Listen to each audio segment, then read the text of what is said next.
Hello, मी ऋतू. आणि आज व्हिडिओ करण्यामागे एक स्पेशल कारण आहे. ते म्हणजे आज 16 डिसेंबर आणि आज आम्हाला मुंबईमध्ये येऊन 1 वर्ष झालंय. आणि मुंबईला यायचं असं काय अजिबात ठरलेलं नव्हतं, काय नव्हतं. पण तळुंजीला मुंबईमध्ये जॉब लागला आणि माझं भरतीचं तसं झालेलं. मी भरती नव्हती झाली, माझी उंची नव्हती बसली आणि मला तर माझं सगळं फ्युचर अंधारातच दिसत होतं. सगळा अंधारच दिसत होता. कारण अकॅडमीला जायची, त्यामुळं मी कुठले क्लास केले नव्हते, काय केलं नव्हतं. सकाळी उठायचं, अकॅडमीला जायचं, फक्त पळायचा नाद. आणि त्यामुळं मग माझा क्लास नव्हता, काय नव्हता आणि एकदम माझी उंची बसली नाही. आणि कॉलेज कंप्लीट करून मी काय करू? कॉलेजच्या बेसवर मला कोण जॉब देणार आहे? माझं हे होतं, मला कोण जॉब देणार आहे? आणि मी सेकंड इयरला होती, माझं कॉलेज पण पूर्ण नव्हतं. आणि तवंदीचं एम.कॉम झालेलं आणि त्यामुळे तिला अकाउंट डिपार्टमेंटला इझिली जॉब भेटला. मग तवंदीला एकटीला मुंबईमध्ये कुठे ठेवायची, त्यामुळे मग मी पण आले, कारण माझं भविष्य अंधारात होतं. त्यामुळे मी आले.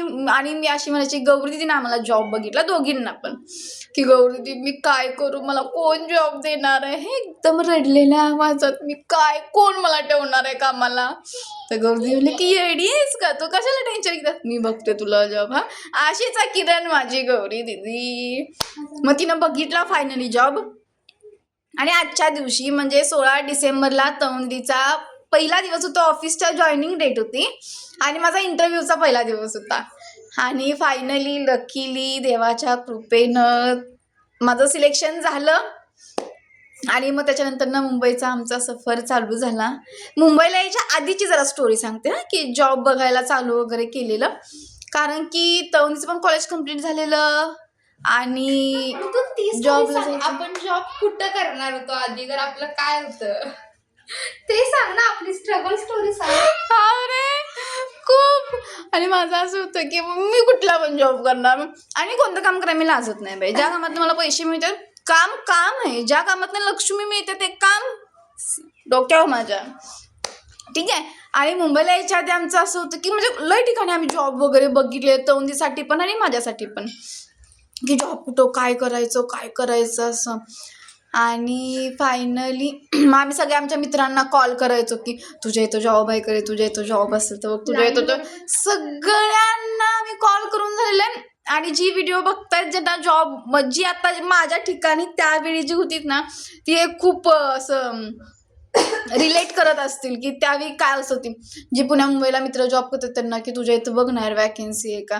बरं, ती लोक जॉब बघतील, राहायचं कुठं हा मला मेन प्रश्न, राहायचं कुठं, ठीक आहे.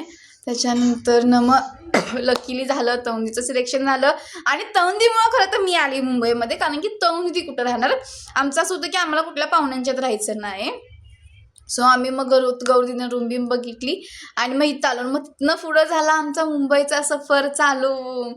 आणि ऑफिस, माझं ऑफिसबद्दल एक नंबर ऑफिस, म्हणजे माझं पहिलंच ऑफिस होतं.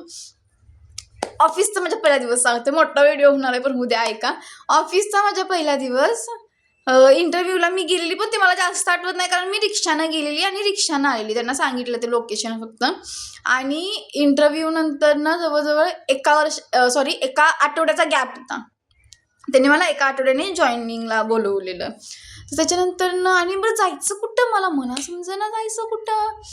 आणि आता तवंदीचं माझं ऑफिस एकाच रोडला आहे, म्हणजे पहिला स्टॉप माझा, आता माझ्यानंतर ना दुसरा स्टॉप तवंदीचा आहे, पण माझ्यानंतर ना 2 स्टॉप नंतर तवंदीचा स्टॉप होता. आता मी जॉब चेंज केलाय त्यामुळे आम्ही रिक्षा करून गेलेलो. तो तवंदीनं मला सोडलं. तवंदी आणि मला लोकेशनच कळना कुठं आहे, रिक्षावाल्यांना पण समजेना कुठं आहे ते. आणि त्याच्यानंतर ना मग आम्ही असंच इकडे तिकडे फिरत होतो ऑफिसला. त्या टायमिंगवर जायचं होतं, माझा पहिला दिवस होता तेव्हा. आणि तवंदी पण तेव्हा नवीनच होती, एकच आठवडा झालेला. आणि त्याच्यानंतर ऑफिसच सापडलं ना, इकडं तिकडं आम्ही फिरत होतो आणि दोघी रडत होतो. आणि मी रडत होती आणि पण आम्ही दोघी एकमेकींचं होणार रडलो. आणि तवंदी सगळे त्या ऑफिसमध्ये जाईपर्यंत त्या रिक्षात सगळ्या बसून रडत होती, मी इकडे रडत होती. आणि मग त्याच्यानंतर ना लकीली माझ्या ऑफिसच्या तिथंच एक छोलेवाल्याचं शॉप आहे, एक खूप छान आहे. ते नाव नाही त्याचं मला आठवत आहे, छोले हर एक निवाला वा वा बोला, असं आहे त्यांची टॅगलाईन आहे. ब्रँड माल आहे, कधी गेला तर नक्की जा, देव माणूस आहे तो माझ्यासाठी. मग तेव्हा त्यांना आम्ही तो ॲड्रेस विचारला की हे कुठं आहे प्लीज सांगाल का. ते म्हणले मी तिथंच आहे, चला तुम्हाला सोडतो. आणि मग त्यांच्यावर गेली. त्या बाबानं मला माझ्या ऑफिसमध्ये नेऊन सोडलेलं. ऑफिसमध्ये म्हणजे सिरियसली एवढा चांगला माणूस तो. आणि त्यात माझ्या बॅगची चेन तुटलेली. त्या नालायक चेनला तोच. मग त्यांनीच मग ती चेन बसवली आणि त्याच्यानंतर ना मग आम्ही गेलो आहे ना तोंडी. आणि तोंडीला आमच्या लगेच रडू येतं. असं काय झालं की मला पण रडू आलेलं. बाई नवीन नवीन शहरात कोण नाही कारण येणारच ना रडू. त्याच्यानंतर न झालं. आणि माझ्या ऑफिसमधली माणसं पण सगळी एकदम छान. मी फर्स्ट टाइमच त्या फील्डमध्ये जॉब करत होती आणि पहिला दिवस ऑफिसचा आणि मी रडायला लागली. मी म्हटलं हे काय सगळं मला काहीच येत नाही. आणि मग त्याच्यानंतर पण हार नाही मानायची मी म्हणलं ठीक आहे ना. आता यात मला खूप डेंजर डायलॉग आहे. आमचे सर म्हणायचे त्यांनी काही वाघिणीचं दूध पिलंय का ती करतात आणि आपण करू शकणार नाही. मी तेच म्हणलं तोंडी रडत्याच जरा तिला रडू आलं कारण ते होते दिवसच म्हणजे नवीन नवीन असलं की माहिती आहे ना कसं होतं त्यामुळं. आणि मग सर आमची माझ्या त्यांनी काही वाघिणीचं दूध पिलंय का ती करू शकतात तर आपण पण करू शकतो. तर मी पण म्हटलं मग ही लोक करतात तर बाई मी पण करू शकते माझ्यात काही कमी आहे. मग ते झालं मग फायनली आता त्याच फील्डमध्ये एकदम छान मी आता सेट झाल्या. आणि मुंबईनं मला सेट करून घेतलं आहे मला आणि माझ्या तरुण दिदीला. आणि हे आमचं घर लकीली आमच्या घरात तुम्ही कधी पण येणार ना तर कधी तुम्हाला असं वाटणार नाही की आम्ही बॅचलरमध्ये राहतो. एकदम घरवाली वाईब येणार आणि एकदम छान एकदम फ्रेश वाटणार. माझ्या ऑफिसमधली माणसं आणि आत्ता जे मी नवीन ऑफिस जॉईन केलं आहे नवीन नाही म्हणते ना 3-4 वर्ष झाली 3-4 महिने झाले. आणि नवीन ऑफिसमधली पण सगळी एकदम छान म्हणजे सगळ्यांनी एकदम छान सांभाळून घेतलं आहे आम्हाला. म्हणजे मुंबईचे माझ्या खूप खूप आभार. मुंबईनं एकदम सेट केलं. आपण जेव्हा गावाला असतो तेव्हा खूप आपल्याला टेन्शन येतं की कसं होणार आहे काय होणार आहे मुंबईसारख्या ठिकाणी जायचं तो दीदी मी तो दिलं म्हणजे कसं होणार तो म्हणजे आपलं मुंबईमध्ये आपण दोघीच राहणार. काही नाही तुम्ही आला ना की तुम्ही आपोआप प्रॉब्लेमला फेस करायला शिकता. सिरियसली आम्हाला अजिबात काय बसचं माहीत नव्हतं. त्याच्यानंतर ना मग देवाने एवढं छान तोंड दिलंय आपण एवढं छान बोलतो तर बोलायचं आणि विचारायचं. आता आम्हाला सगळं माहिती आहे ठाण्यातलं ऑफिसचं वगैरे सगळं. आणि सगळं छान झालं गणपती बाप्पाच्या कृपेनं.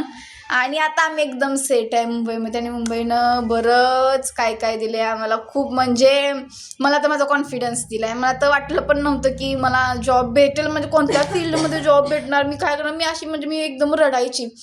भरतीत 4 वर्ष घालवली त्यात उंची बसली नाही. भरती झाली असती तरी चाललं असतं पण उंची माझी बसायला पाहिजे होती. आमच्या घरच्यांचं माझं हेच म्हणणं होतं. ज्यांनी मला आधी घर बघितल्या तवाची तब्येत आणि आत्ताची तब्येत मला शॉक होत्यात.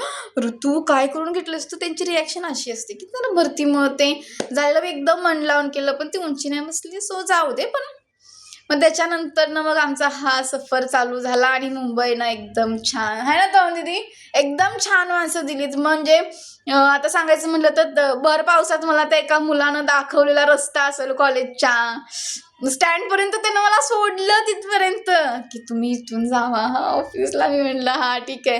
ते आता बस आम्ही CSTला गेलो होतो. एक आम्हाला मुलगी भेटलेली तिचं नाव सांगितलं का गं तिचं आम्ही पण नाव नाही तिचं विचारलं. आणि मग तिनं आम्हाला मग ट्रेनमध्ये ही या प्लॅटफॉर्मला ट्रेन लागणार आहे आपण इथं जाऊया म्हणजे तिला पण CSTला जायचं होतं.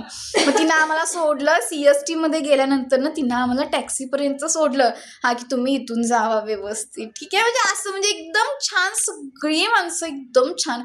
आमच्या शेजारची पण एकदम छान. आम्ही जास्त कोणाबरोबर बोलत नाही कारण ऑफिसमध्येच असतो जास्त वेळ. पण सिरियसली आता तोंडीमध्ये आजार होती तर मला सांगायची काय पण उद्या रात्रीचं काय वाटलं की लगेच आम्हाला सांग असं तसं. खूप छान म्हणजे मुंबईने एकदम छान दिले. आणि तुम्ही पण आमच्यासारखं असाल की मुंबईमध्ये जास्त कोण ओळखीचं नाही रिलेटिव्ह आहेत पण खूप लांब आहेत तुम्हाला पण रूम घेऊन राहायचं असं पण कुठनं स्टार्ट करायचं कसं स्टार्ट करायचं समजत नाही तर करा स्टार्ट. विचार करण्यात वेळ घालवू नका. विचार करण्यापेक्षा क्विकली ॲक्शन घ्या आणि तुम्ही पण आमच्यासारखं छान व्हा. आणि मुंबई बरंच काय काय देते खरं. मुंबई फक्त पैसा नाही देत तर पैशाबरोबर बऱ्याच गोष्टी मुंबई देते. आणि मी खूप ग्रेटफुल आहे. मी सारखे हात जोडते म्हणजे मुंबईनं खूप काय काय दिले आम्हाला. एक असं स्टेबल केलंय मला तर केलंयच बाबा.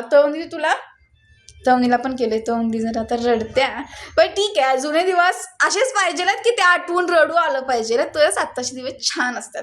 तर आधीपेक्षा आत्ताचे दिवस आमचे खूप छान आहेत. मुंबईमध्ये एकदम स्टेबल झालो आहे आम्ही. आणि छान असं वाटतंय आता. तुमचे पण काय असे अनुभव असले तर मला कमेंटमध्ये नक्की सांगा. Thank you bye.